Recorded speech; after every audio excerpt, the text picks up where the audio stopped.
The show that explores the lives and careers of actors that your grandma had a weird crush on?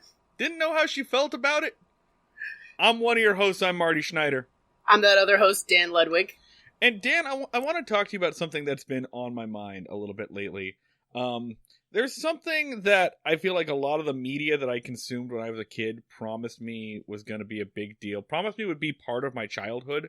And I thought that this was going to be a bigger deal. And that is minecart chases. I feel like a lot of movies, TV, video games, they prepared me for high-speed, high-stakes minecart chases. Yeah.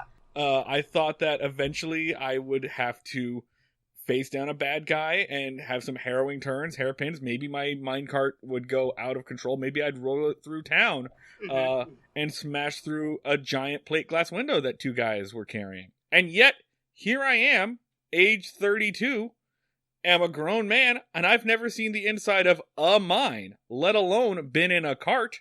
And also, carts, as far as I understand, minecarts are big and heavy and very slow. And, so you get all that black lung in there. They're not good for racing. Also, this is basically the John Mulaney quicksand bit, but with minecarts. Thoughts? Yeah. I was gonna point out the John Mulaney thing. I was about to say, you better not be about to say quicksand, motherfucker. I have such bad news for you. But yeah, minecarts. So, my initial thought process was, it's weird that Spielberg, Donkey Kong, and a billion other things looked at minecarts and all simultaneously said, that's for adventures, that's for jumps and flips and stuff. But then I started thinking about minecarts and how they look, and I'm like, I would not get in one of those. Those look like they could only be used for jumps and flips and stuff. They only look like they're barely hanging on to the rails as I turn left. They only look like there's sparks coming out when I put the brakes on. So, if anything, Spielberg and Donkey Kong were, basically using them for their intended purpose, and coal miners are, lunatics for using these wacky roller coasters to move coal. Fair point. Yeah, fair point. Yeah, I understand. You're using a roller coaster deep in the dark underground. What are you doing? Indiana Jones is the sensible one in this situation for fighting a guy in it. It's more useful for that. It's probably safer. Indiana Jones trying to murder a guy in a minecart probably had fewer OSHA violations than the normal usage of a minecart. The reason I've been thinking that is, number one, I have been playing Donkey Kong Tropical Freeze for the Nintendo Switch. A game so difficult that they had to re-release it with a second character that, makes sense and plays like an actual goddamn video game character. Yeah.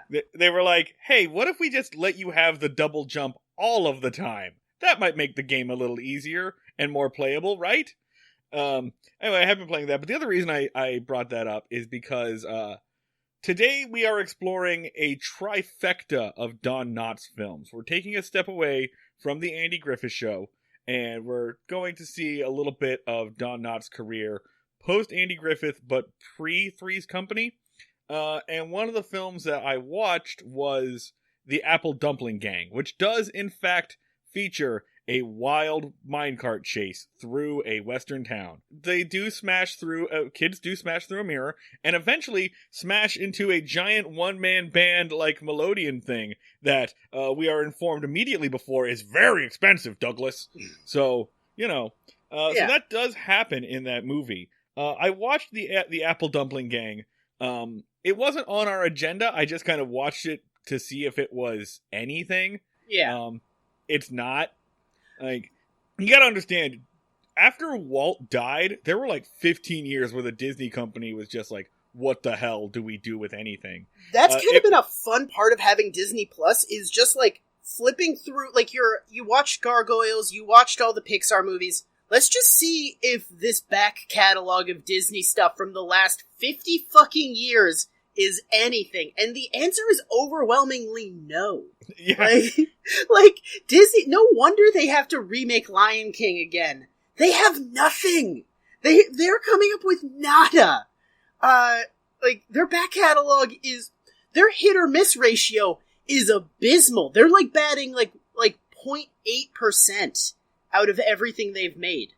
If you look at like the actual history of the company, from about 1970 to about 85, when Michael Eisner and Jeffrey Katzenberg showed up and took over, they're just drifting aimlessly. The only thing that's making them money is the theme parks. So it's a banner era for theme park design.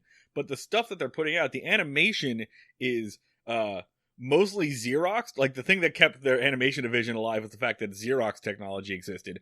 And their ability to kind of corner the market on schmaltzy, cheaply made, family, mostly made for TV stuff that people had to watch because cable hadn't shown up yet, and there were only 3 or 4 like networks basically just cruising on that name. And like if Eisner and Katzenberg hadn't shown up when they did, we would treat Disney the way we treat the Hallmark Channel these days. Like, that's the kind of shit they were putting out constantly. And the Apple Dumpling Gang is one of those. It's basically a made-for-TV movie. Don Knotts and his partner Tim Conway, they're only, like, side characters in it. They're the plucky comic relief in this story about 3, like, cute orphans on the Old West. Credit where it's due, like, the climax for a, like, Disney Western is pretty good. Like, there's a pretty good shootout at the end, and a legitimately, like, kick-ass chase scene on a runaway fire truck, which is pretty cool. Old West? It's like a fire, like, wagon. It's like okay. Yeah. Conway and Knotts are kind of funny. They do some good bits, but it's not really about them. It's schmaltz. And at this point in Disney history, or in the 70s, people were kind of getting sick of that. The critics, like, I read the reviews, and Roger Ebert tore this thing to shreds. It was basically just like, I am so tired of this. You've been doing this movie for 20 years now. Like, show me something else. They were just making the Swiss Family Robinson over and over again, where it's like fun and a lot of talking and bright colors, and then at the end you just blow a bunch of crap up. Just like the kids clap for it because they have no fucking idea what's going on. The Apple Dumpling Gang Rides Again apparently is much funnier. It's just Don Knotts and Tim Conway. I will never watch this. Yeah. So this wasn't on the agenda, but I wanted to bring it up as kind of a introduction to the era of TV and movies that we're talking about. This was Don Knotts' bread and butter for about 10 years, were these, like, wild, wacky, family-ish adventures, with the exception of one movie that I'm going to talk about later, and I'm very excited to talk about. Mm-hmm.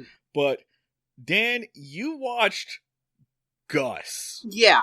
Would you tell me about Gus? What the fuck is Gus? So, Gus is a movie that's basically Air Bud crossed with Home Alone, starring a Yugoslavian mule. You'd think the important word would be like Air Bud, but no, the most important word in that entire description is Yugoslavian. Yugoslavia factors heavily into the plot, motifs, and aesthetics of this movie. Like, every character at any point in time has to mention that Yugoslavia is involved in this movie. To the point that, like, characters will be threatening the main character to be like, hey, I'm about to kick your Yugoslavian ass. Like, it's weirdly worked into everything. And the background music to everything is always like this klezmer music from Eastern Europe on an accordion.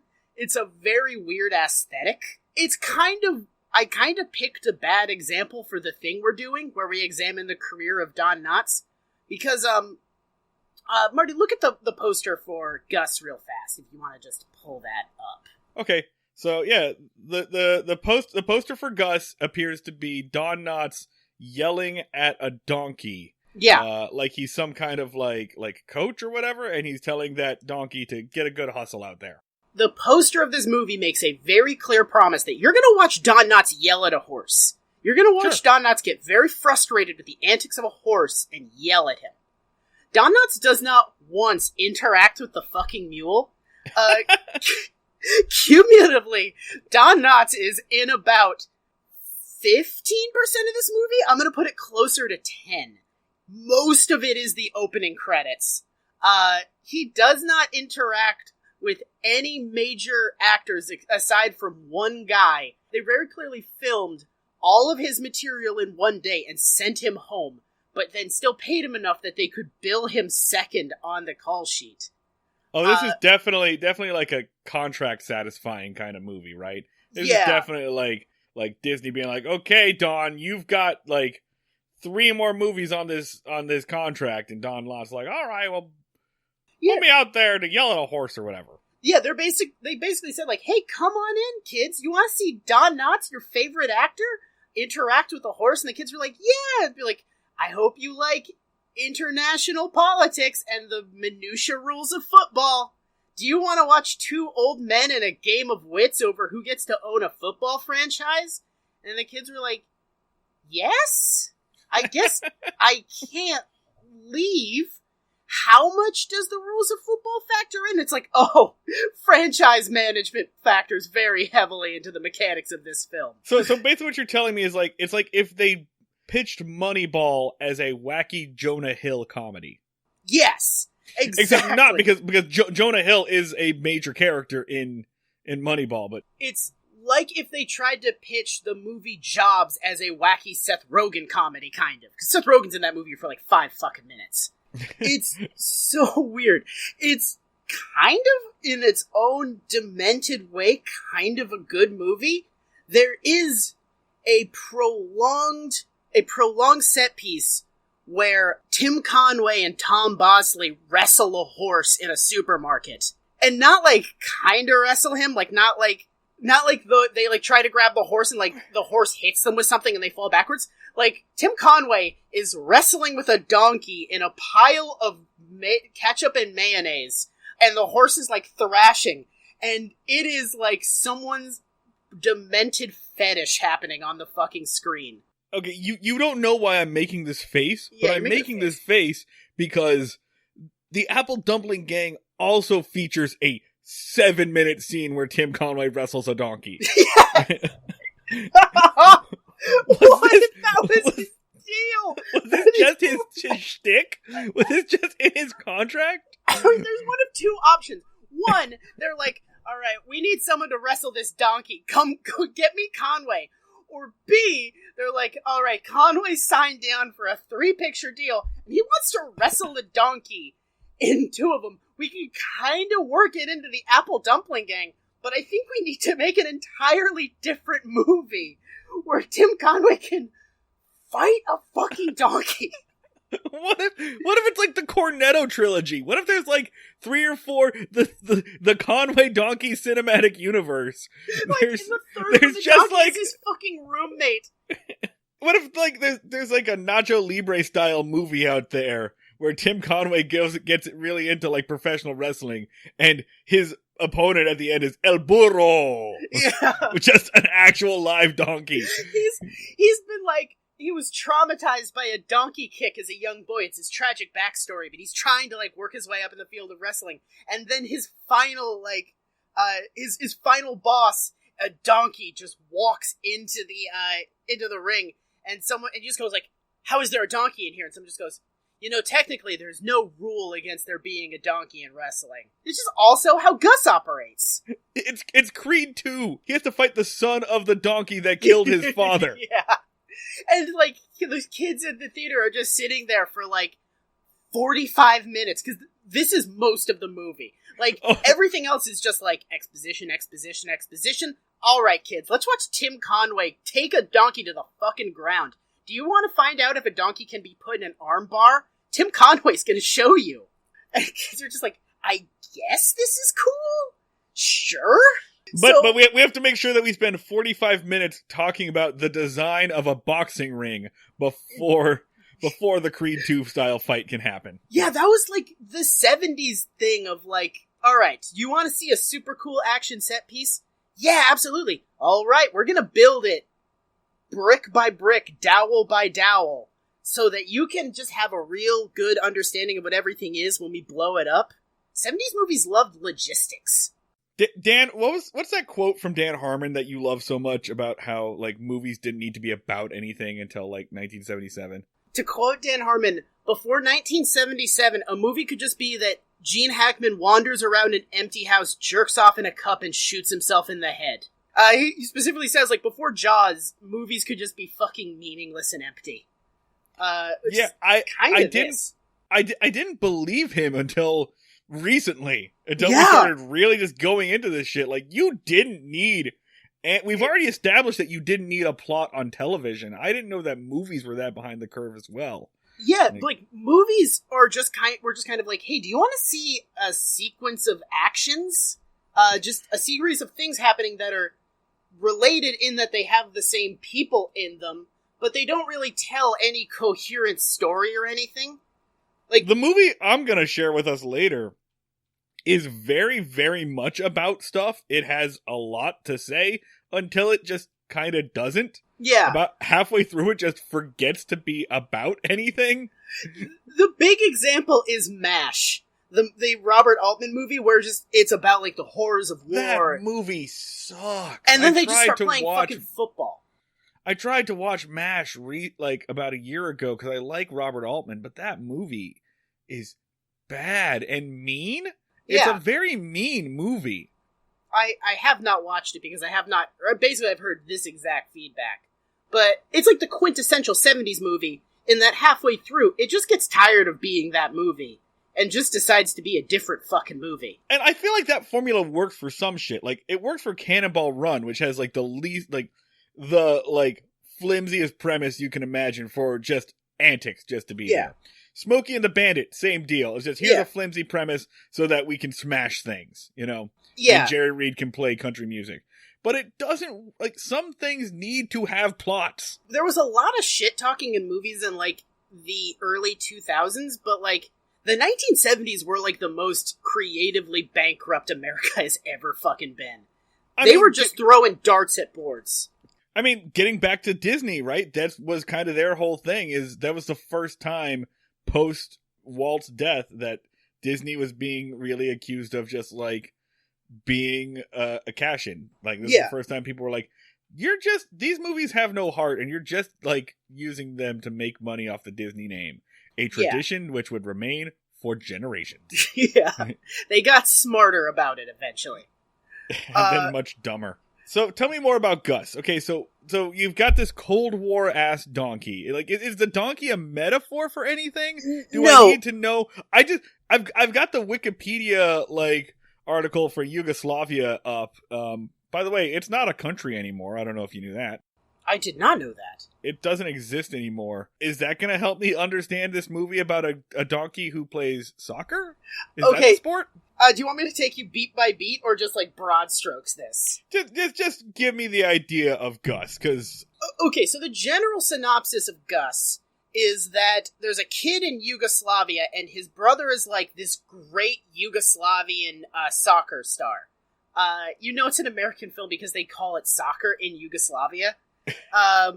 But he's the great soccer star. He sucks at everything. He's clumsy as shit. He can't play soccer. His name's Andy. He has a giant afro. He has a Yugoslavian accent, which is actually just English spoken slower and more deliberately. So the Yugoslavian accent is just better English. He's just like, my name is Andy, and I am from Yugoslavia. It's like, oh, what? You foreign motherfucker. Oh, I bet that was fun to watch for an entire 90 minutes. Oh, the main character speaks so fucking slowly and is so vacant. He's not even, like, anybody. Like, this was his only movie. He's just some, like, 20-something with big hair and sideburns. One day, he accidentally has his donkey kick a soccer ball by saying the word oyish. And the donkey kicks the soccer ball insanely far. And in America, there is a football team, the Los Angeles Adams, they're owned by Ed Asner and coached by Don Knotts. They basically have a terrible fucking team staffed entirely by fucking losers. and they have gone completely, not just winless, but pointless for the entire previous season. In a desperate attempt to drum up attendance at their stadium, they fly Gus over from Yugoslavia, and he starts doing, like, halftime field goal kicks, until, in a moment of desperation, they actually make Gus their kicker, and Andy, like, his placeholder, on the basis of, like, they just trot him onto the field, and the owner is like, he plays football now! And everyone is like, what the fuck are you talking about? Get this horse off the stadium before we end the game. And he's like, no, take it to the refs. And the refs come back and they're like, so, technically, we never actually defined what a player is, so it could be a man, woman, child, or animal. So there's no rule against it being a donkey.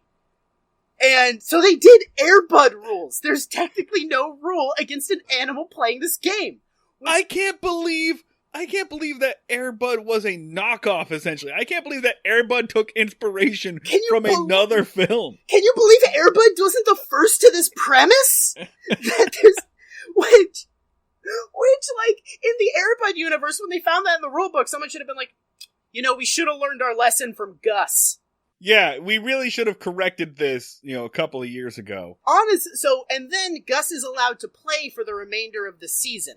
This whole thing is part of the fact that the owner of the Adams is in a high-stakes wager with another football team owner on whether or not he gets to keep his team. So antics ensue as the other football team owner, like, tries to prevent Gus from playing, and they try to keep him in the game. That's most of the back and forth of the movie. And in between, Gus just, like, is apparently an unstoppable victory machine because anytime he plays, they automatically win. Just from the fact that he can make field goals really good. I mean, how? You still have to get into field goal range. That's how football works. And both their offense and defense is a train wreck. The reason they needed a kicker is because the team accidentally killed one of them.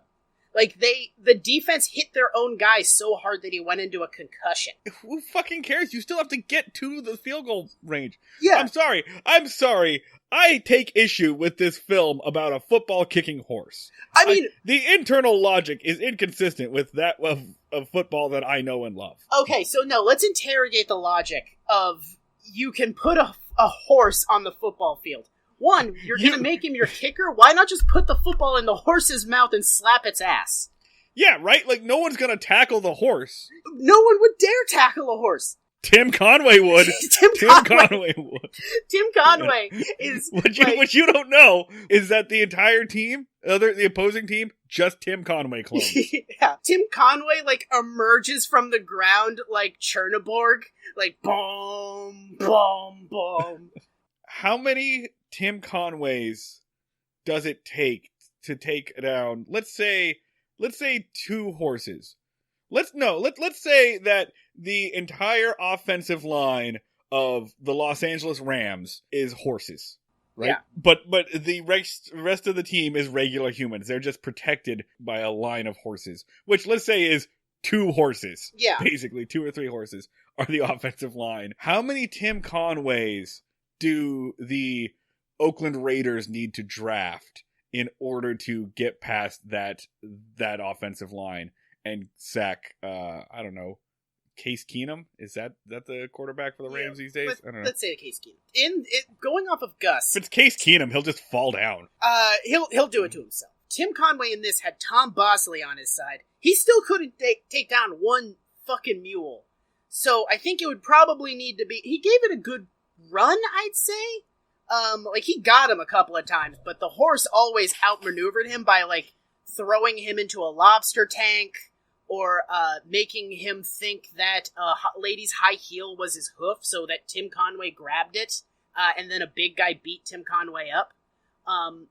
So I'd say it would probably need to be, like, 2 Tim Conways per horse. Okay. He got his hands on him a couple of times. So, just saying, unstoppable. You put a couple of horses on the Rams, unstoppable. Yeah. But all right, if I'm another owner in this league, I'm like, oh, sorry, we can put animals on our teams now? Yeah, what's to stop anyone on. What's to stop me from just drafting a silverback gorilla? Yeah! This is Coco, my tight end! Fuck you! Get the horse off the field, or I put him in the snap! Fuck off! Oh, here is my entire starting line. It's Bobcats, alright? Take the horse out. Let's tango. You blink first, motherfucker. I will paint the stadium red. You could just do what's my defense? It's water buffalo. It's startled water buffalo. You physically cannot get past them. They will not move for you. What are we gonna do here? Brings a whole new meaning to the nickname Beast Mode. That was good. I appreciated that. Yeah, it was good. It was good. Yeah, what the fuck? Yeah, it's insane. They don't even say, the rule is not well, it's okay for a horse to be in the game, but only if he kicks. It's just yeah, apparently you can put kids in here too. What the fuck, NFL? The best part is when they're announcing it, they're apparently your team can be anyone, including men, women, and horses. They really hit women, too. They're man, this is crazy. Okay, but here's the thing. I think that the actual NFL will let a horse kick before we have a female NFL player. Yeah, absolutely. For reals. You could honestly probably petition that into the NFL, and at this point, they'd just be fuck it. Horses are allowed now. We don't really care. I'm sure that Vince McMahon considered this for XFL rules. Can we talk about how funny it is that Vince McMahon almost got the XFL off the ground before coronavirus destroyed everything again? Yes! XFL, the dumbest idea anyone has ever had, almost succeeded. It almost worked. Honestly, one of us should tweet at Vince McMahon and be listen, I know you're in a tough place with the XFL right now. Hear me out. Just animals. Hang on. I've got a thought here. Every team gets one animal. And if they can keep it from killing people, it's allowed to play. I feel he'd be yeah, let's do it. Such a stupid piece of shit. It's incredible that almost worked. Fuck that guy. Fuck Vince McMahon. He's a piece of shit. Vince McMahon's a horrible human being. Fuck yeah. him. Gus starts playing and he's just pure fucking fire. Another thing that kicks off throughout the movie is there's a love triangle between Andy, the simple Yugoslavian boy. Wait, hang on. Listen, I have been a fan of the Jacksonville Jaguars for 27 years. And if there's one thing that has taught me, it is that you cannot win a football game on field goals alone. They fucking tried! Yeah! You have to get into the end zone eventually. Yeah. It's fucking... This strategy is bad. Yeah. Ignore the horse part of it. It's just bad football. Yeah. And they really go through painstaking, agonizing terms to say there is not a redeemable player on this team. Everyone is garbage. Every single person. They literally, during the opening credits, where 90% of Don Knotts' screen time happens, they go through player by player, and they have Don Knotts and Ed Asner go, point out individually, here's why he sucks, here's why he sucks, here's why he sucks. So they have no fucking team, except this kicking horse. So they don't totally understand how football works, except they do, because it's a movie about football. Yeah, hang on, it's the job of the coach and the owner to get good players. Yeah. They're both yeah, our team sucks. Our guys suck so bad. Have you been tanking for better draft picks? Is this trust the Gus? That was good. Okay, I thought about going Gus the process, but I'm glad I went with my instincts. You nailed it. They act like their shitty players is a curse from God. They shake their fists and they're bad players? Why has this happened? There was nothing that we could have ever done to prevent this. I mean, this was way before there were things like drafts and managers, and really the way you got your players was you unboxed them all at once. They were like a pack of Yu-Gi-Oh cards. You just peeled back the saran wrap and be oh, god damn it! I got a Bortles! Fuck! Okay, yeah, okay. This is before the NFL instituted the no loot box rule. Yes, exactly. So this is the third fucking Dan Marino I've gotten this week. God, no Tebow, no Tebow, no Tebow. Shit. At least I got a Gronk on this one. So there's a love triangle. That's the other primary thing. Okay. There's a love triangle, and I do need to talk about this love triangle because it is Andy. It is between Andy, the sweet Yugoslavian boy, Debbie, who works for the team in some unspecified capacity, and her boyfriend, the primary linebacker for the Adams. And you'd think it would kind of be like the boyfriend is a huge jerk and secretly Debbie pines for Andy. It opens with her being told, like, hey, go entertain this new kid. And the linebacker is just, like, sitting with dinner, and he's like, hey, you're my girlfriend, right? And she's like, yeah. He's like, so you're not gonna fuck this guy. And she's like, go eat your dinner. And then after that, she proceeds to, in slow motion, cheat on her boyfriend with this stupid little Yugoslavian dipshit. I gotta be honest, I completely forgot that guy. I completely forgot that there was actually a Yugoslavian dude in this. Yeah, so it's not really a love triangle in that you're just watching infidelity unfold in slow motion. And at every point, the guy's just like, I'm very upset that my girlfriend is apparently leaving me. I just found out because we're getting off of a plane and she kissed someone other than me. Slow motion cuckoldry seemed to be a recurring theme in the 60s and 70s that, like... Yeah. I'm not sure how we just let that happen, just kind of sink in. I feel like they were kind of trying to do the wedding singer thing of, like, oh, there's another man but he wants her, so longing, and there's an obstacle, but they hadn't quite figured it out, so they hadn't learned that you need to make the other guy a dipshit or an asshole. Yeah, you gotta make the other guy a jerk, otherwise your guy just looks like a jerk. Yeah! Debbie is the sociopath in all this, because Andy is like, hello, would you like to go to dinner with me? And she's like, I have a dinner reservation with my boyfriend, but yeah. And then she doesn't tell the boyfriend, leaves him to wait in front of the restaurant for 2 hours. And then, when he gets back, finds out that she's at a drive-in movie theater with some Yugoslavian guy, goes to try to catch them in the act, and gets the shit kicked out of him by some random dude in a car. I feel terrible for this fucking linebacker. Yeah, so that's like this whole weird dynamic.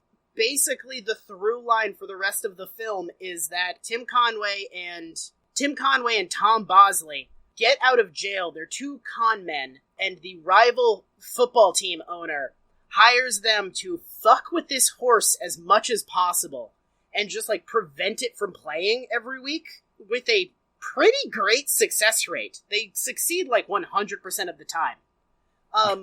On one, they kidnap Andy and Gus, drive them out into the middle of the desert and leave them there.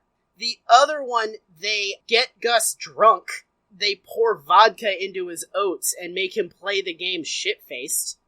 And then in the third one, and this one's really wacky, Tim Conway impersonates a doctor at a hospital doing a very over-the-top fake Jewish accent. Ooh. Tells Andy that his girlfriend has been in a terrible accident and needs a blood transfusion. Has him come into the hospital, kidnaps him, locks him in a room, tries to physically restrain him there, and he only manages to escape by sneaking out of a window. And I really cannot emphasize how offensive the Jewish accent he does the entire time is. It's very unnecessarily over the top. Such a bad Jewish accent that it sounds almost Transylvanian.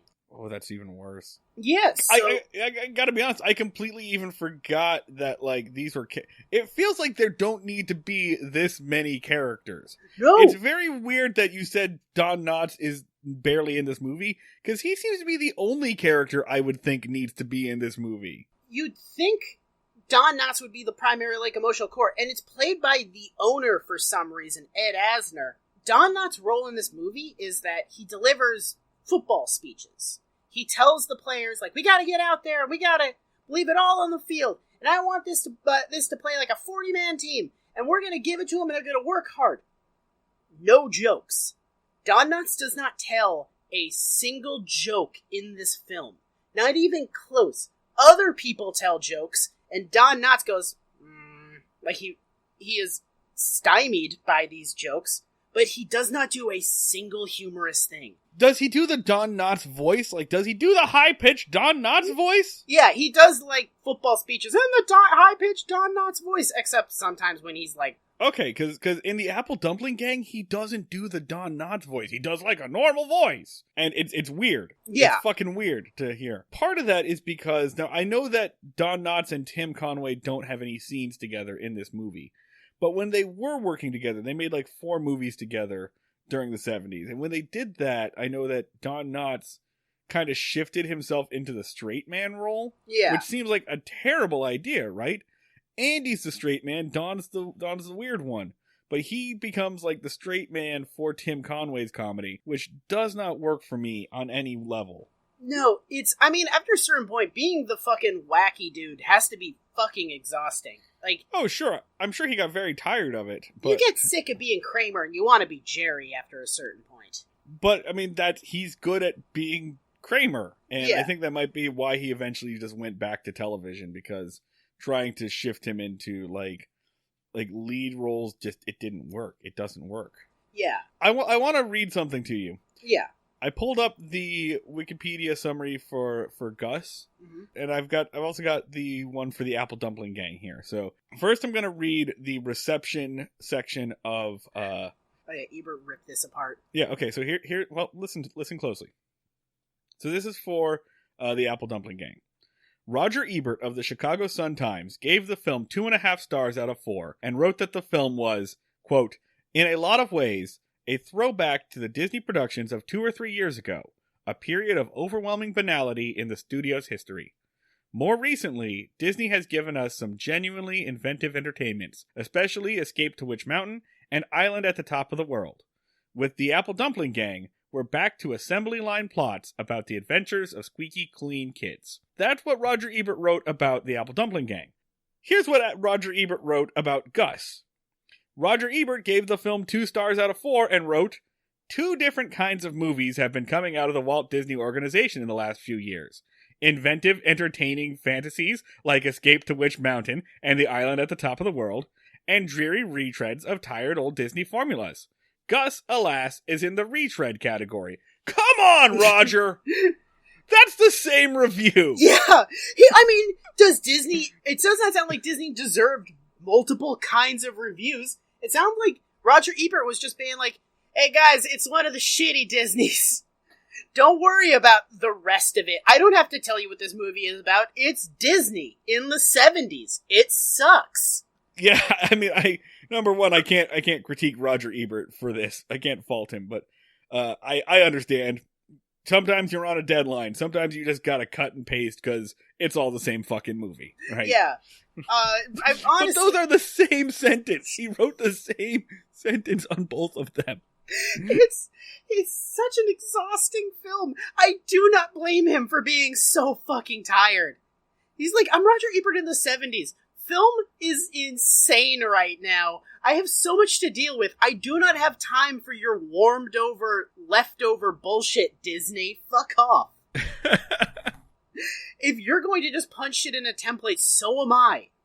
How should we wrap up Gus, Dan? What are your final thoughts on Gus? Alright, so there is a thing I do want to talk about with Gus, in that the big climax of the movie, the whole point of the film, is not the horse playing football. It is the Tim Conway... It's not? No! It's not like the horse goes to the Super Bowl or something? No, they go to the Super Bowl. The horse does not play. Andy finds the strength to play football on his own. Does the horse break his leg? And then, like, is there a football injury? Does the horse break his leg and then suddenly we have to do an Old Yeller? Because, yeah, they just have to put the horse out of his misery on the 50-yard line right before halftime of the Super Bowl, and then Cyndi Lauper performs right after. Johnny Unitas just comes on like, "Folks, I know that was a pretty grim way to start the fourth quarter, but let's put it up. Let's get the energy up here. The Adams are about to go for the 3. Andy gets really bummed because his dad thinks he's a loser.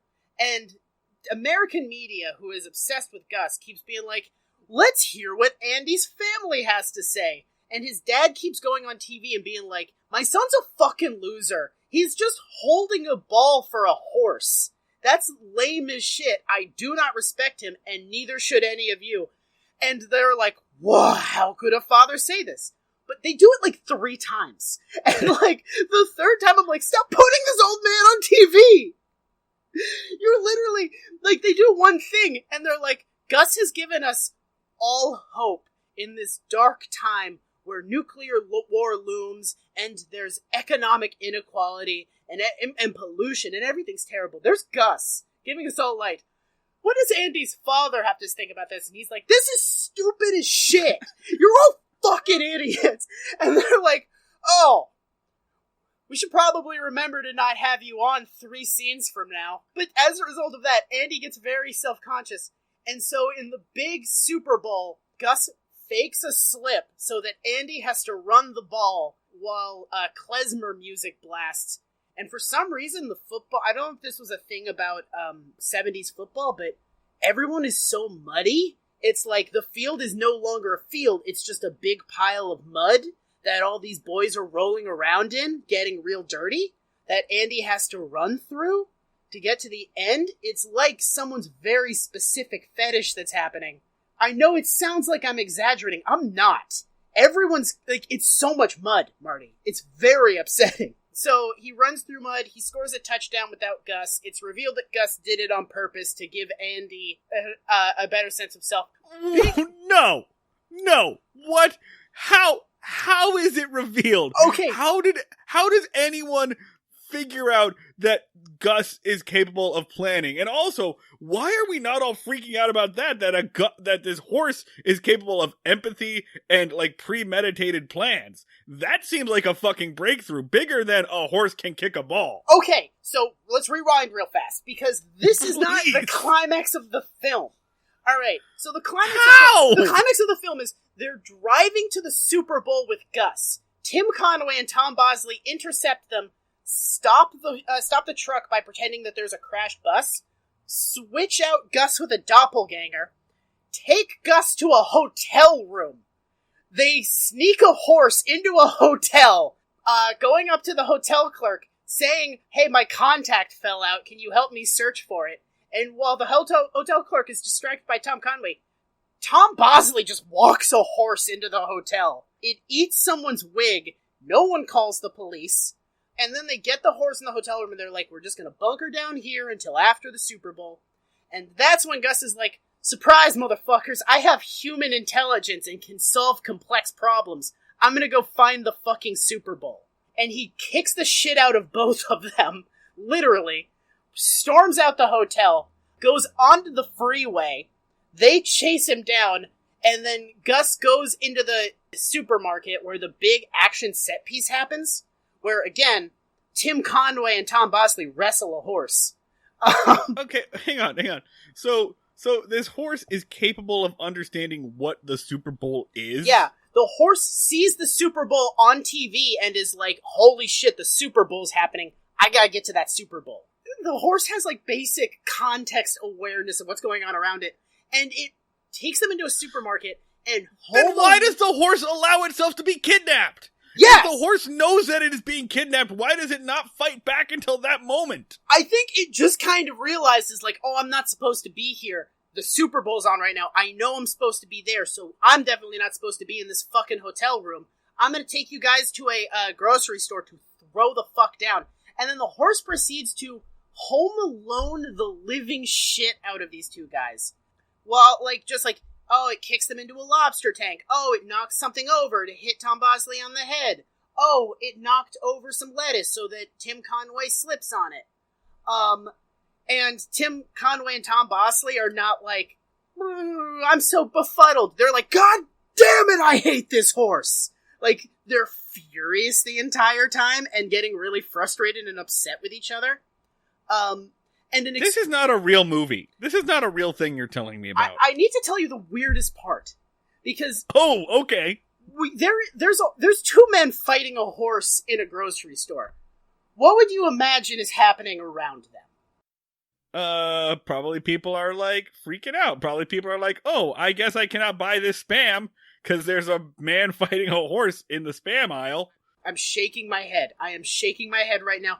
No one is even a little bit perturbed to see a grown man covered in ketchup and mustard fight a horse. Like, they do not stop shopping. They do not walk away. They do not get out of the aisle. Tim Conway is like taking a horse to the ground, and someone is like, "Oh, I'm getting my pickles. It's not my fault you guys are in the fucking pickle aisle. I'm getting my groceries." No one calls the police. No employees come over and are like, "Excuse me, you can't fight a horse in here. I shouldn't have to tell you that, but you can't. You definitely can't fight a horse in the canned goods aisle, let alone any part of the grocery store." People are not at all perturbed, and they're fighting this horse for 15 fucking minutes. It's insane. Like, there's not even a thing of like someone going over the intercom and being like, "Attention, shoppers. 2 weirdos are fist fighting a horse in aisle 7, so, stay out of aisle 7. It must be like this world operates on the rules of the Purge, but only for horse crimes. Horses are allowed to do anything in this world. Yeah. Right? Laws don't apply to horses. Like, in the Constitution, the Founding Fathers were just like, all right, so Amendment 3, do not tell horses what to do. Don't ever tell horses what to do. Horses are majestic creatures, and that also goes for mules, which Dan forgot are different animals. Do not tell them what to do. I was wondering. Yeah, I'm gonna keep calling it a horse. But eventually, also the entire time he's home aloneing them, Gus mocks them by doing facial expressions. Which for a mule, all facial expressions are horrifying. Yeah. Looks like his face is opening up like the fucking xenomorph. It's terrible. But yeah, and then he lets Andy take over so that he can win the game and be the big hero and earn his father's respect. I'm assuming every single member of the Addams goes home to the most hollow Super Bowl ring they can ever have, because they basically just were there when a horse won the Super Bowl. They participated, technically, in a horse victory. And also an untrained Yugoslavian child. Question. Is it more humiliating to be on the team that, just wins because you're standing next to a horse, or the team that gets beaten by the horse team in the Super Bowl? I think probably... I guess it's got to be the former, right? Because, at that point, everybody's lost to the horse team. It's got to be more humiliating to be the horse's teammate. I'm trying to get traded to San Diego. Alright, so while we're negotiating your salary, you on that team that lost to that horse? Okay. Okay, look, a lot of teams lost to the horse, alright? Yeah, the horse almost had an undefeated season. Everybody lost to the fucking horse. That horse is actually Justin Tucker and Adam Vinatieri in a horse suit, and they trade off who gets to be the front and who gets to be the back. Oh, God, for our listeners that don't like football, they're so screwed this episode. Or this half of the episode. Those are 2 good football kickers. Context, I guess. There has to be, a thing where one of the players is at a bar, hey, don't know if you like my jewelry. This is a Super Bowl ring. And it should be like, oh, cool. That isn't the year that the horse won, is it? And it'd be like, never mind. Let's talk about... Fine, whatever. I'm gonna try to date you on my merits now. No more Super Bowl ring. Yeah, that's Gus, an insane film that Don Knotts, again, is not really in. I did a bad job picking my one of these. So that's Gus, everyone. So I mentioned before that Don Knotts was, mostly in, Disney-fied family comedies. There's no raunch to him. There is nothing, because he's Don fucking Knotts, right? You can't make Barney Fife dirty. Yeah. Or can you? Oh. Because we're traveling back to 1969, motherfuckers. A Warner Brothers film. Another Brothers film entitled The Love God, with a question mark, stylized with a question mark. The Love God, similar to a talking cat in Terabang. And I have to I have to tell you, my favorite part of this entire movie is, like, the opening credits are rolling, and there's, like, a scene happening behind the opening credits, but it pauses. It's just like, Don Knotts and Francis and Edmund O'Brien in, and then the title shows up, The Love God. And then out of nowhere, Don Knotts is not on the screen, but you hear a recording of Don Knotts' voice screaming, basically, like, in exasperation and confusion, The Love God?! That's how the movie opens up. The movie is just as confused that you're watching it as I am. Imagine seeing the title, The Love God, but not seeing Don Knotts' face and having that context. So you're just like walking up to the marquee and you're just like, The Love God? Yeah, sure. I get you're the Love God. What's the question here? Why are you confused? I'm not. You're a god of love. What? Oh, and then you see the poster and you're like, oh, Don Knotts. Right. That makes no sense. Yeah, I'm even more confused now. The Love God? I'm gonna give you, like, a basic plot of The Love God. Mm-hmm. In The Love God, Don Knotts plays a nerdy, simpish dork named Abner Audubon Peacock. His name is Audubon Peacock because he's a bird watcher. He's a bird lover. So it's back in, like, old-timey rules where if you were the blacksmith, your name was Smith. If you're the bird watcher, your name is Peacock. So and exactly, so yeah. To be clear, he's got a whole, like, town named after him. He lives in the town of Peacock. Apparently, his whole, like, family has been in the peacocking family for generations or whatever. So he has a fiefdom. Yes. Yeah. Yes. Oh, damn it! I forgot. Okay, I forgot to do my pun. Well, I'll get to it later. Abner Audubon Peacock. He publishes a bird watching magazine. It's called Peacock Magazine. But we don't meet him when the film opens. The film opens with a guy named Osborne Tremaine, who is a smut peddler. He is being taken to court on obscenity charges, and the judge... There's a pretty good scene at the beginning where the judge is just like, come on, look at this indecent filth you're peddling, and Osborne's like, that's my wife. And the judge puts on his glasses and goes, oh, yeah, it is. Hello, Francis. I didn't recognize you. Or Evelyn. So this guy, Osborne Tremaine, is... The actor's name is Edmund O'Brien. He was also in The Man Who Shot Liberty Valance. He's like a renowned character actor who's good for playing, like, blowhardy sleazeballs. He's in this movie, and he's supposedly a main character, but then he just kind of fucking drops off the face of the planet for, like, the latter half of it. So his whole shtick is he has been run out of the publishing business. He's lost his right to ship. You have to have a special license, I guess a Class 4 license, with the U.S. mail in order to ship magazines and do, like, large-scale shipping or something. I have no idea if this is actually true, but this is what it was. And because of his, like, 6th or 7th obscenity charge, they will no longer send his stuff through the U.S. mail. So he's basically lost his right to use the post office. That doesn't seem like a thing. It does not seem like a thing, yeah. Can I ask a quick interlude? Is this an R-rated movie? Like, are there 70s tits in this movie? That's a good question, Dan. One of the things that caught my eye about this is that the movie's rated PG-13, but the thing is, the PG-13 rating didn't exist in 1969. That didn't exist until the 80s. So that tells me that at some point in time, the MPAA went back and re-rated this movie. Right. And chose to give it a PG-13. There are no tits in this movie. There are no 70s tits. Just imagining, like, Don Knotts looking at tits and being like, "Whoa, boy, nipples!" Ah! I mean, that's what you'd think most of this movie is, but that's only like a small chunk of this film, actually. So basically, what happens is Osborne Tremaine has lost his license to mail stuff, his Class 4 U.S. Postal Service license. He finds this guy, Abner Audubon Peacock, who runs a bird-watching magazine, and the bird-watching magazine is going under. He's about to lose his building, he's about to lose everything, because it's a fucking bird-watching magazine.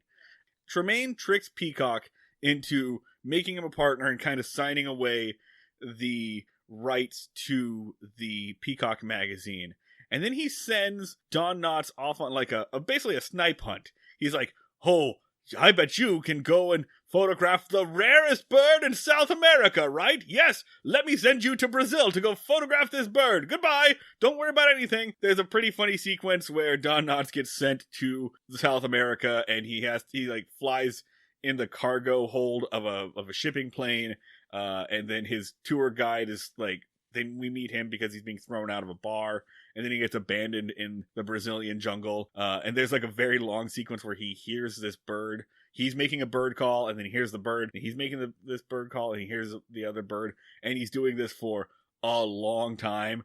And we cut away, and then we come back to him, and he's just like looking bedraggled, and his clothes are all shredded. And it looks like he's been out in the jungle for 2 weeks. And then finally, he finds another bird watcher making the other end of the call. That's pretty good. What I need to be clear about here, Dan, is the first half of this movie fucking rules. It does? Yes, this movie is good for a good chunk of it. I was about to text you, I'm like, yo, this is Don Knotts' face in the crowd. Like, I was loving this movie for a certain period of time. Mm-hmm. Because what happens then is Don Knotts returns, but by the time he returns, Tremaine has already turned the Peacock into a smut mag. It's a nudie mag. Right? And they get busted for obscenity again. And now Don Knotts, Abner Peacock, is dragged into this giant case. And everyone's like, there's a big headline, Abner Peacock is a smut puddler and pervert. So everyone kind of abandons him, except for his girlfriend, who is the preacher's daughter. We'll get to her in a second. Okay. Like, there's a scene where Don Knotts is about to hang himself. Oh, shit. His head is in a fucking noose. And then he gets a knock at the door, and it's the ACLU. It's two people that work for the ACLU, and they're like, we want to take your case on. Your case is important for civil liberties. Is this the people versus... It's the people versus Larry Flint. It's just the people versus Larry Flint. Don Knotts. It starts off as that. Yes. There's a big thing, and it's very funny because Don Knotts' whole thing is just like, I'm not a pornographer. I don't want to do any of this. I'm going to go on the record, and everyone's going to I'm going to tell everyone that I'm a nice boy.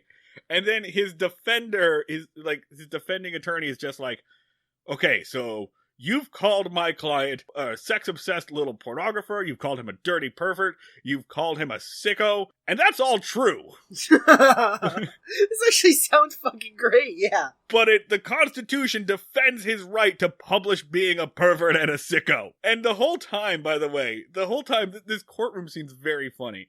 He's talking about, both the DA and the defense attorney are talking about how Don Knotts is a sex-obsessed pervert. Look into his eyes, you can see how twisted he is. And all of the older women in the movie, it's just a recurring theme in this movie that women over the age of 50, 60, 70 are all super turned on by him. All of the older ladies are just like, ooh, I'm into this. Yeah. So this movie starts off very clearly saying, we have something to say about something. Yeah. Osborne Tremaine is libertarian as all fuck. He literally looks at the camera in the first 10 minutes of the movie and says, when will the government stop interfering in private business? That's a line that he actually has. This movie's like, we're going to make points about counterculture, because all these hippies are on Don Knotts' side. Right, we're going to make points about the counterculture. We're going to talk about the First Amendment. We're going to talk about government interference. We're going to talk about the sexual revolution of the 60s, because it is the 60s, remember. We're going to talk about women's lib, and we're going to talk about feminism. And then it just forgets to talk about any of that. What is it about for the remainder of the movie? I'm glad you fucking asked. So then we introduce two more characters. We introduce another character. This woman is like a reporter, like a Vanity Fair. Her name is Lisa LaMonica. And this woman, Anne Francis, who was in Forbidden Planet, is performing like a 1940s girl reporter movie. Real Katharine Hepburn shtick. She's coming out of like a movie that should be like 20 years before. She's in charge of stringing Don Knotts along, because she realizes that they need to make it look like Don Knotts is basically Hugh Hefner. He has to be the face of their magazine. Their magazine suddenly blows up because of all the free press coverage. Don Knotts he's off the hook. They find him not guilty. So the whole thing is not about the court case. The court case is the very beginning of the movie. After the court case, the whole thing is about pretending that Don Knotts is still a sex symbol, pretending that Abner Audubon Peacock is still getting laid all over town and being Hugh Hefner, so that they can sell magazines. So it's like Weekend at Bernie's, but they're making Don Knotts Hugh Hefner. Yeah. So her job is basically to keep promoting and keep convincing people that Don Knotts is sexy, essentially. Osborne Tremaine pretty much drops out of the movie for a lot of it, and this is taken over by a character, J. Fenton Twilight, who is a mob boss. A mobster gets involved. What the fuck? Yeah, this movie goes some weird places. A mob boss gets involved because Tremaine goes to him to get the capital to publish the magazine. They make a bunch of money, so now the mob boss is a great character, by the way. He's like this big, like, honking, like, I'm a Brooklyn, I ain't never been out of Brooklyn before guy who's trying to, like, have an air of classiness. He's basically trying to be like, I'm gonna make a respectable business. So he's like, yeah, I'm all for getting into publishing. I wanna be a publisher. I'm like Stringer Bell. Yeah. He's got a recurring gag where he's hired a tutor. There's this old lady who comes in to help him write his memoirs and teach him to speak proper English, essentially. So that guy gets involved. So the rest of this fucking movie is about a love triangle, really a love, like, quadrangle between Don Knotts, this mob boss guy, and this, like, lady editor who is, I'll be honest, I've seen this movie, like, twice now. I'm not sure if by the end of the movie she likes him or not. And also, where's Don Knotts' girlfriend? Again, I'm glad you asked, Dan. You're always there right when I want to make a segue. So Don Knotts has a girlfriend. She is the most Stepford woman I have ever seen. And her name is Rose Ellen Wilkerson. And so he has this girlfriend literally waiting for him at home, who is the preacher's daughter. And it's a recurring gag throughout the whole thing that, like, Don Knotts keeps saying, hey, Rose Ellen, once this is all over, I want you to be waiting out on your front porch because I got something real important I want to ask you. It's a recurring thing, like, that just cuts to her out on the front porch, and she's waiting, and then she'll get a phone call, and he's like, yeah, I gotta stay in New York, I guess. I gotta pretend to do this. This is the only right thing. But wait for me and I'll be back. And it just keeps cutting back and forth to her, and the seasons just keep changing while she keeps waiting on the front porch. Again, very funny bit. But then all of a sudden, the movie decides, no, it's actually very important that these two end up together. It's very important that Don Knotts get with this vacant mannequin of a woman. And also, it's very, very important that we actually reveal that Don Knotts is a virgin. Hang on. There's so much shit going on. This is a fucking so many tilt-a-whirl of a movie. There's so many elements to this. This is the most befuddled, batshit script I've seen in a long time. Was this the writer's room of this movie just Jason Statham and Crank? Like, if I stop doing plot lines, I'll die. We need more contrivances. More contrivances. Layers. It needs layers. Otherwise, my heart will stop. Oh, I haven't. So here's where the climax of this movie fucking goes, right? Abner finds out about everything. He finds out that they've been playing him along, and he goes back to his town, and he's like, I'm gonna go, I was wrong, I'm gonna go back to home, and I'm gonna marry Mary Ellen, or whatever the hell her name is. I don't know, marry this boring woman, Rose Ellen. And her father, the preacher, is like, hang on a second. Look, I know nothing happened with those women. You know nothing happened with those women. But the rest of the country thinks that you have been laying the fucking pipe all over New York City. I'm not gonna let you marry my daughter and, like, have the rest of the world think that my daughter married a whore. And my daughter is riddled with STDs now. And so Don Knotts is like, well, you know I'm actually a virgin. And they're like, okay, well, guess what? You're going to have a press conference. If you want to marry my daughter, you're going to have a press conference, and you're going to tell the whole world that you're a virgin. Jesus Christ. Wait for it. And so the editors of the magazine, the mob boss and the editor lady, Lisa LaMonica, they hatch a scheme. They're like, okay, well, we're going to lose everything if he comes out and says he's a virgin tomorrow. And they're like, well, what if he wasn't?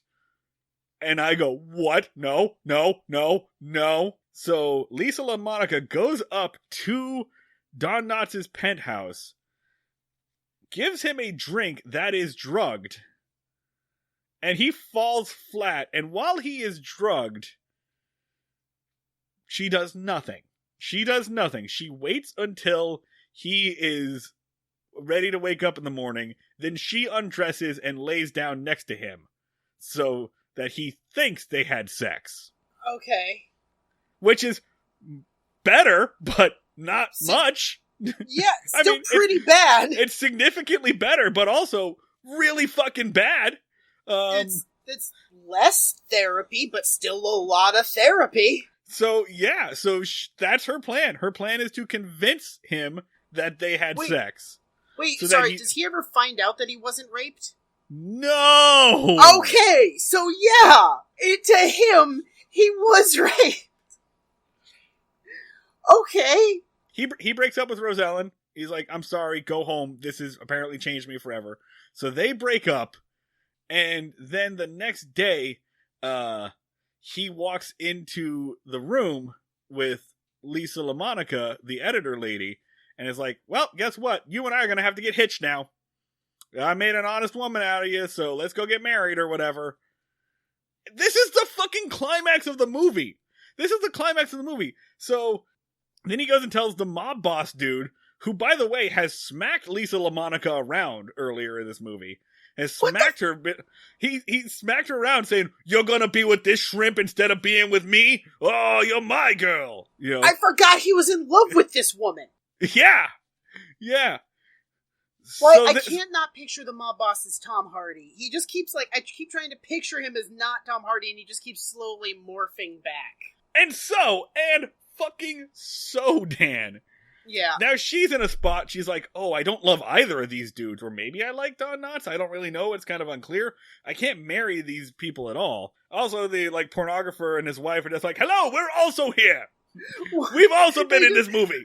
They just walk briskly through the movie like, we've been here the entire time! Yeah, literally, at one point in time, they kind of, help Don Knotts escape from the office, because the mob boss is gonna kill him, and then disappear from the movie again. Until the wedding scene. So they just swoop in like fucking Han Solo. Just redemption arc! Woo! And we're off! Kind of, yeah. Yeah. And the whole movie should have been about them. The whole movie should have been about this guy, Osborne Tremaine, dirtying up this dude, Audubon Peacock. And the whole movie should have been a buddy thing between them.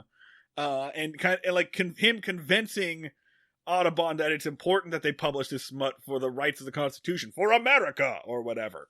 That's the fucking movie right there. You know? Yeah. But instead it becomes this convoluted dipshit 60s ass mess. So let me tell you about the fucking final wedding scene, right? Peacock is in a weird position because he thinks, I have to marry this woman, but if I do marry this woman, the mob boss is gonna shoot me. He whispers to the preacher, he's like, listen, when you do the do you take the bride thing? You gotta hit the deck. Just don't question me. You gotta hit the ground. Okay? Then Lisa walks down the aisle. And she's all in white. And Don Knotts is sitting there like, what? Okay. And then she says, don't worry. I'm just the maid of honor. And then his girlfriend, Mary Ellen, his long-standing Thelma Lou-ass girlfriend, walks down. This poor woman! There's no reason for this woman to marry this man. Why do they keep putting Don Knotts with women who have no reason to be with him? Yeah. And we're like, okay, it's all safe now. And okay, I guess Don Knotts does learn that he wasn't raped in this scene. At the very end, cool. right before the credits roll. And then, hey Dan, do you remember when I told you earlier that the mob boss had hired an old lady tutor to come in? She worked for the FBI! Hey! Boom, you're under arrest! Ha-ha! So Happy ending to something, I guess?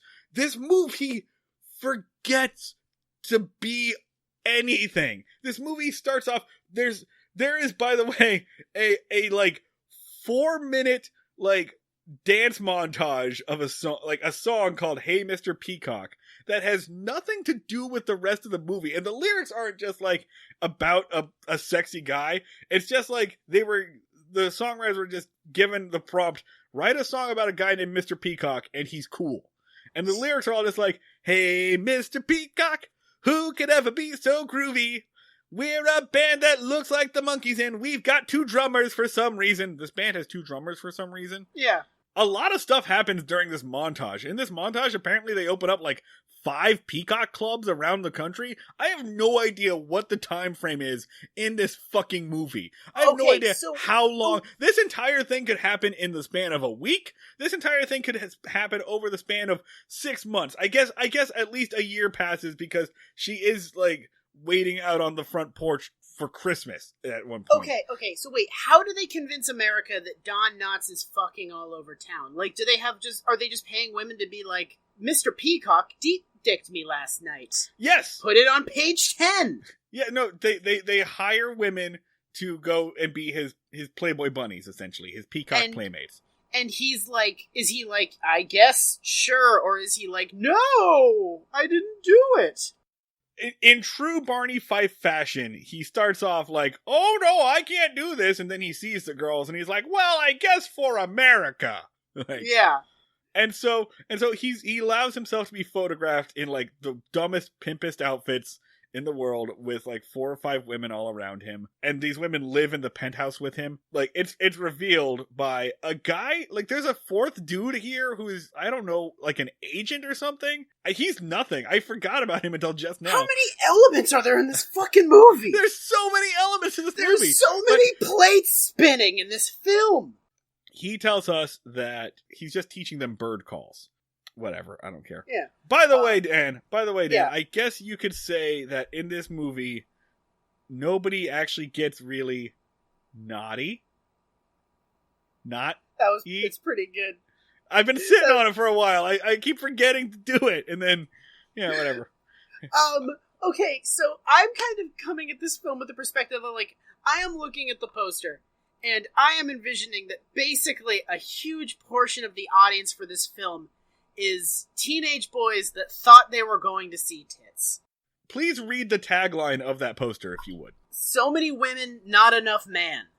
Yes. Yeah. I'm just imagining, like, alright, I'm 13 years old, I'm rolling the dice on a movie, I'm pretty sure that I'm gonna see some stuff that I can go home and jerk off to the memory of later. Let's do this. And then just sitting down for this increasingly convoluted, like, rat's nest of a story, just being like, there's the FBI? I just wanted to see areolas! Just come on! There's a mob boss now? Like, why are you doing this to me? It very much feels like the predecessor of those kind of like National Lampoon movies would, or like an American Pie thing where it's like, yeah, you're gonna get like one nude scene, but it's also gonna be compounded by a shitload of stories about like a boy and his dad and family values and stuff like that. Except those movies again are about things, and this is madness. So yeah, man, I don't actually have that much to say about the Love God, except to describe to you what the fuck happens in the Love God. It's madness. And I cannot tell you how good and how funny the first like 40, 50 minutes of this movie are. Like, I was like, I've made a good decision. I'm going to roll with this. And then it just decides we need a whole bunch of other stuff and we can't keep track of any of it. And we're not about anything and nothing matters. It's a very weird, like, there's a very weird, like, virgin whore dichotomy thing going on with this movie. And it is kind of interesting to see that turned around onto a man. I will say that that's a little interesting, but it's this weird thing with movies at the time, especially major motion pictures, where they wanted to be like, we're naughty, we're gonna be freaky, but also chastity and morality will win out in the end. Gotta make sure that we can do that. So it's such a hollow thing about getting the squarest dude in the world, Don Knotts, to be like your I'm sorry. The whole premise is like, we've got the squarest dude in the world, literally Barney Fife. We're going to try to turn Barney Fife into Hugh Hefner. And that's a very funny premise. But the fact that, like, he has to still be Barney Fife at the end, it ruins it. Like, the fact that we have to jump through hoops to make sure that he's still fucking Mayberry by the end is... I would like to see a Love God remake. I would like to see, like, I don't know, what's his name? Jay Baruchel in this kind of role. Well, I would like to see Jay Baruchel in anything. I like him. I like to see... I thought it was kind of funny in This Is the End, where they kind of make a reference that, like, all of his friends are way more famous than he is. I would like to see, like, them kind of step back and try this again, because I feel like there's something worth talking about here. And if you weren't, like, bound by, like, weird 1960s censor restrictions, you could probably make a great movie out of this premise. I don't know how you would update it, but or just make it a period piece. Just set it in the fucking 60s. It's idealized for that. It sounds like being like watching a street performer juggle bowling pins, and you're like, I'm having a good time. And then someone's like, and now we throw in chainsaws. And you're like, Jesus, I'm so stressed out now. I liked the bowling pins. It's fine. It was fine. Oh God, stop putting chainsaws in. Yeah. This movie is a mess, dude. It's a clusterfuck. But I will say this. No one fights a donkey. No one fights a donkey. I think we've talked about 3 movies, and in 2 of them, Tim Conway fought a donkey. Tim Conway, donkey fighter. I want a spin-off series where, like donkeys cause trouble, and when donkeys cause trouble, you call Tim Conway. Like, he's like Batman, but specifically more like Voltron, where, like, a donkey will just start rampaging downtown, and, like, Tim Conway will be at his, like, tasteful, 1-story home in LA, just swirling a glass of whiskey, and, like, the red light on the phone will stop going off, and it'll just be like, what's that? A donkey's misbehaving. I'll be right there. And then, like, some armor comes on and he flies off to wrestle a donkey. So yeah, man, I mean, I thought that I'd have a lot more shit to say about the Love God, but there's nothing really that I can comment on other than just tell you, this is what happens in this movie. This is what happened in the Love God. It was insane. So I guess my closing thoughts are, do not watch the Love God? Or watch a little bit of the Love God? I have to say, there are a couple of Andy Griffith references in this movie that I want to point out. Number 1, at the very beginning of the movie, Don Knotts is in a choir. And we fade up on this choir, and they are singing, Juanita, Juanita. They're singing the. Right now? I'm not fucking with you. This fucking happens. Are you sure you're not fucking with me right now? Dan, I'm telling you, I made up none of this. Events like these, and the fact of how often weird Andy Griffith coincidences come up in both of our lives, really has me convinced that you and me are in some sort of Matrix-esque simulation that is just, like, glitching slowly. And somehow we've found the way out, and it's Andy Griffith. I rewound this scene like 3 times to make sure. Yeah, no. There is a very funny bit where the choir sings a song, and the song is about birds. And they're like, oh, this is a song about birds. And they make Don Knotts do bird calls for every single bird that they name, and it keeps getting faster and faster and faster until it ends with, like, the American eagle, and it's just Don Knotts screaming and screeching and pretending to be a bird. Yeah. Very, very funny bit. Outrageously funny. Can I tell you a quick aside that I've been meaning to tell you about? Brianna told her mom a bunch of stuff about me, but only 2 things have stuck with her. One is that I have a podcast, and the other is that I'm really into bird watching. Which I have explained. Only one of those things is true! Yeah, I have explained multiple times I am not into bird watching. I have friends that are into bird watching, and she every time understands it. But then the next time she's like, "Hey, do you check out that bird? Do you want like kind of making fun of me?" Like, I think she's fucking with me, but I'm first and foremost her Brianna's bird watching boyfriend, and I don't even bird watch. I'm just in a Facebook group with people that do. You are big bird watching owned by proxy. I mean, you might as well just take up bird watching at this point, my dude. I might as well. I'm already the guy. I'm already her weird boyfriend that has a podcast and is super into bird watching. Yeah, man. What kind of fucking loser would have an Andy Griffith podcast and also be super into bird watching? Yeah, what kind of freak would that be? Yeah, what kind of fucking dork? Yeah. I mean, I don't want to be, like, thought of in that sort of way. That's, like, a worst-case scenario for me. So that's been our trip report on the films of Don Knotts. Next week, we'll be back to talk about some Andy Griffith episodes again. But we had to take a break. Yeah, thank you for following us down this weird rabbit hole for a hot minute. As always, you can get at us on the internet. We are on twitter.com/breakmayberry, facebook.com/breakingmayberry, Instagram, we are Breaking Mayberry. The music you heard before was written by, well, not written. The music you just heard was made by Max Ludwig, who is on Twitch as Sleep Talkie. On Twitter, I am Schneid Remarks. That's SCHNEID Remarks. I'm at the Luds, 2 Ds. This has been a thing, folks. I'm glad that we did this. Yeah. I'm done with this. We'll see you all down at the fishing hole.